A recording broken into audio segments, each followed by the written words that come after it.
The Mariners are back in the postseason.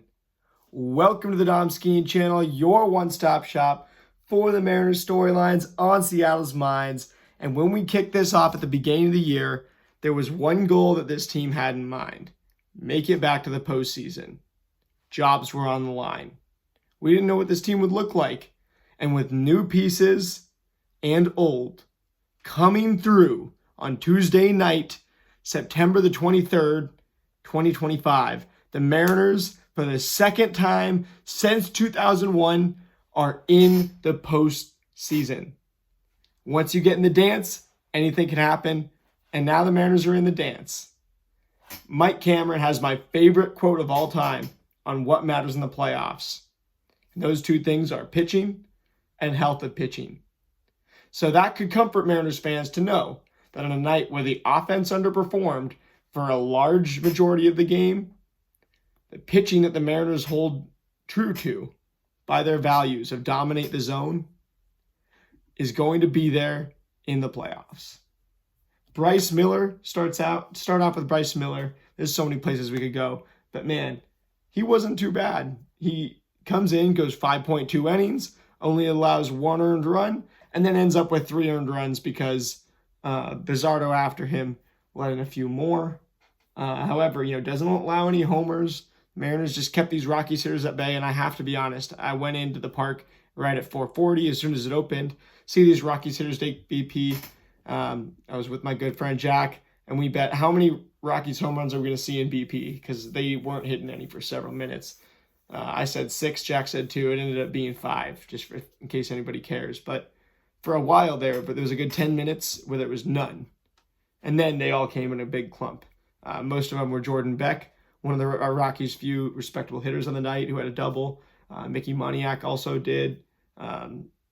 He's another batting practice animal, a guy with 24 homers on the year. Hunter Gibbon, 30 homers on the year. This is still a professional team, but they look bad in batting practice. They didn't look great on this field. And as the Mariners put their foot on the gas, the Rockies let their neck right under it. Just go back to that at-bat by Naylor, because basically McCade Brown, a guy who I didn't even respect by saying his name in the pregame today, comes out here and strikes out 10 Mariners over just 5 innings. At one point, struck out 5 in a row, I want to say, and between the second and third innings, I believe. But anyway, this guy, McCade Brown, 6'6", 225, sinker, slider, curveball, changeup guy. Scared to use that changeup, didn't use it until the game was, until he'd already given up some stuff, and really didn't use it much at all. However, that sinker slider combination for McCade Brown was pretty nasty, and his ERA went down from like a 9 to a 7.54 at the end of the night, despite only going 5 innings and giving up an earned run on 2 hits. The 10 strikeouts to 2 walks on 81 pitches, and just the 1 homer allowed. The 2 Dom Canzone that tied the game, which we'll get into in a second, and 5 hard hits on the 81 pitches. McCade Brown also, I want to check his swing and strike totals. I think there's 15 swing and strikes on 81 pitches. He was getting slapped around with a 97.4 mile an hour average exit velocity, but 9 whiffs, 9 swinging strikes on 49 sinkers. That will play. And from what I could see with my own eyes, McCade Brown looks like he's going to be a pitcher on the Major League Colorado Rockies next season. I don't know what his contract situation is. Maybe I'll look back into that in the offseason. All the StatCast that I missed in the 36 games that I missed, we're going to cover in the offseason. We got to move on and take care of what's at bay, because the one big question right now is, what can stop this Mariners team? This Mariners team can do it, but why won't they? And why will they, really? What can we look at, to preview the playoffs, to look at what we can do in these playoffs and see what we are doing. And I've been a big fan of the Mariners this year. Take of the year, hot take of the year right there. But no, I've been a big fan of a lot of Dan Wilson's managerial approaches. Obviously, makes sense as a Mariners fan channel, basically, to say that. But certain things that Dan Wilson does. He had one of the best challenges I've ever seen the other day that I'd be remiss if I didn't mention, even though I didn't recap that game. It was on Sunday. Sorry, this was not Sunday. This was against the Royals. You'll know what I'm talking about, though. It was Michael Massey standing outside the infield grass. Dan Wilson challenges it. It's excellent. Anyway, complete tangent on a night where we just clinched the playoff spot. So let me get back to that. The Mariners clinched a playoff spot. We played a close game. Late in the game, there was a huge crowd there that wasn't really into it the entire night. McCade Brown is shutting down the Mariners hitting. And the Mariners' timing was simply off the whole night. Luckily, the Rockies were too. You'd see the Rockies hitter foul off the first 5 pitches, and they're all just ridiculously early swings. They were really not getting on Bryce Miller too much, and they didn't get on our other guys either. Bizarro, Vargas, Spire, Munoz slammed the door shut. Absolutely slammed the door shut. On this Rockies team, and there's going to be a lot more StatCast and stuff coming soon. So if that's what you're here for, and you've been missing that, bear with me. Tonight, it's all about the fact that the Mariners have clinched a playoff spot for the first time since 2022. Missed out on it in 2023 and in 2024. And we're finally back in the dance. We have what it takes to go deep into this dance.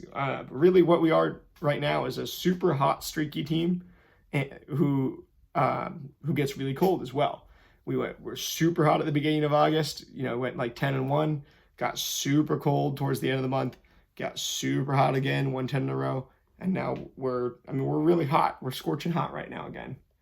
What we just did to Houston, which I haven't even talked about, absolute B2A, B2A, B2A. That's all I've got to say about that Houston series. That was as sweet as it gets. But to come in here, clinch tonight, it's absolutely awesome. And Bryce Miller, although he does get hit in the buttocks by a pitch, basically, Bryce Miller coming back from injury, he's had a hard time getting to 6 innings. He's only gone 6 innings once in the 6 starts since coming back from injury in August. And now he failed to go 6 innings one more time. But in every single one of these starts, he's gone 5 innings. Funny enough, in all but one start, his August 31st start against the Cleveland Guardians this year, all but that start for Bryce Miller of his, let's see,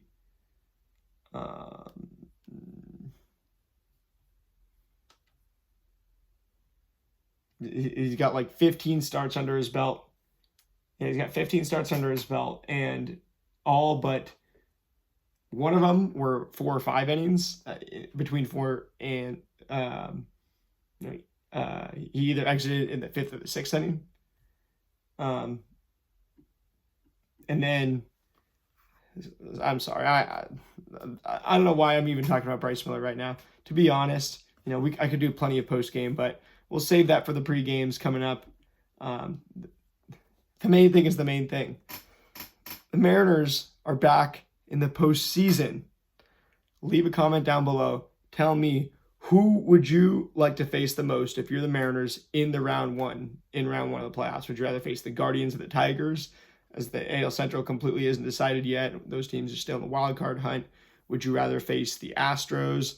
Just because maybe you want revenge and we just swept them. That's the team that we feel good against. Maybe it's you want to go up and play the Yankees for historical reasons. Guardians, I guess, could apply there too. Maybe you want to go play the Blue Jays because our last playoff series, our only one of many of our lifetimes, our last first playoff series, the one of only 2 playoff series that many of us have ever watched, although I barely remember watching the 2001 postseason. That basically is it. Anyway, I can't even speak right now. I'm so excited. I'll get back at you guys tomorrow with the pregame, but tonight, go celebrate, and we Just got to wait. We got to throw Houston on that grill because tomorrow they're going to be real smoky, real nice, just grill marks. We're going to be eating tomorrow. As long as Houston loses or we win, the magic number is 1 between Mariners wins and Houston losses. One of either at this point gives the Mariners their first AL West title since 2001, and that is why I will leave with the Kobe Bryant quote. Job's not finished. What is there to be happy about? Job's not finished. With that being said, I'll see you guys tomorrow because the job is not finished. Go M's.